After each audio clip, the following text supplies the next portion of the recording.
Salut les gars, bienvenue sur la chaîne Hassan Diop. On espère que vous allez bien car ça fait vraiment très longtemps. En tout cas, c'est longtemps pour qu'on vous dise merci de votre patience et de votre soutien aussi à la chaîne. Et je dis à nouveau que ça fait vraiment très longtemps qu'on n'avait pas fait de vidéo. Bon, cela était dû à des petits problèmes techniques mais aussi personnels. Mais maintenant, on peut dire que c'est réglé. Alors, on se retrouve aujourd'hui pour une nouvelle vidéo pour vous parler encore d'anime, tout précisément de My Hero Academia. Et donc, on a décidé de vous parler des haltères de l'univers de My Hero Academia. Car dans My Hero Academia, on a certains haltères qui se démarquent des autres par leur dangerosité. Alors, dans quelques instants, on vous présentera les 5 haltères les plus dangereux de My Hero Academia. Surtout, n'oubliez pas de vous abonner si vous ne l'êtes pas et d'activer la cloche de notification au passage.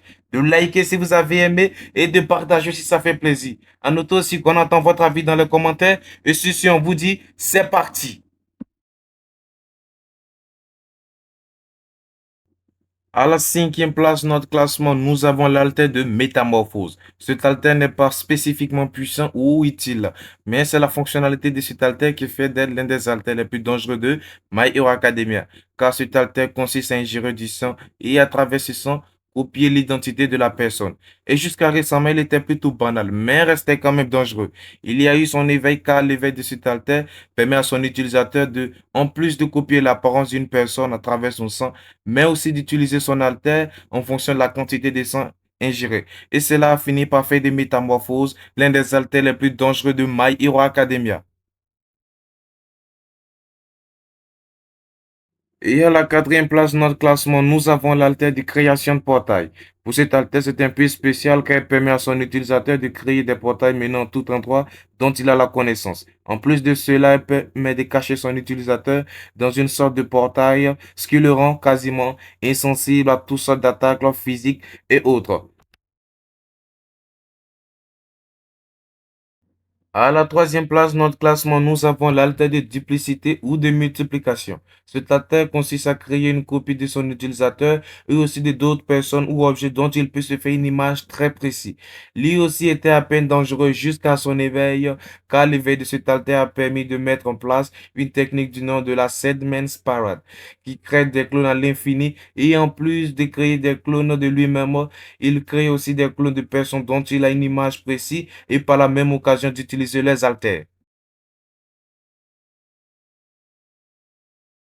À la deuxième place de notre classement, nous avons l'haltère de désintégration. Cette haltère était déjà très spéciale depuis qu'on l'a découvert, qu'elle était soumise à plusieurs règles, comme le fait que son utilisateur devait utiliser ses 5 doigts et pouvait désintégrer qu'une chose à la fois. Mais après son éveil, cette haltère est devenue intenable car elle peut détruire à des kilomètres à la ronde.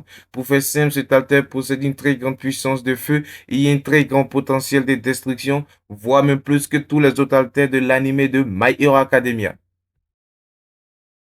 Ok, prenez un instant, vu qu'on parle de veille d'alter depuis un moment, dites-nous en commentaire quelle est l'éveil d'alter qui vous a le plus marqué ou encore celle que vous avez trouvé le plus ouf et aussi celle que vous attendez le plus. Vous verrez le mien dans les commentaires, alors n'oubliez pas de laisser un petit pouce bleu si vous aimez la vidéo et de vous abonner aussi. Sur ce, on continue.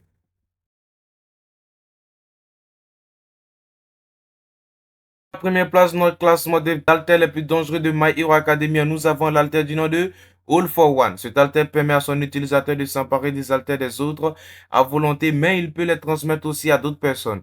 Il peut créer un nombre incalculable de combinaisons qui peut être tous utilisées en même temps. Sinon, à la base, cet haltère est vraiment faible et aussi assez inutile, mais il a eu un utilisateur assez astucieux et malin. Mais cela n'est pas une raison pour sous-estimer cet haltère en soi, car c'est vraiment l'un des haltères les plus spéciaux de l'anime de My Hero Academia. Alors, on arrive à la fin de notre vidéo. On espère que vous avez aimé et on attend aussi votre avis dans les commentaires. Sur ce, on vous dit à la prochaine.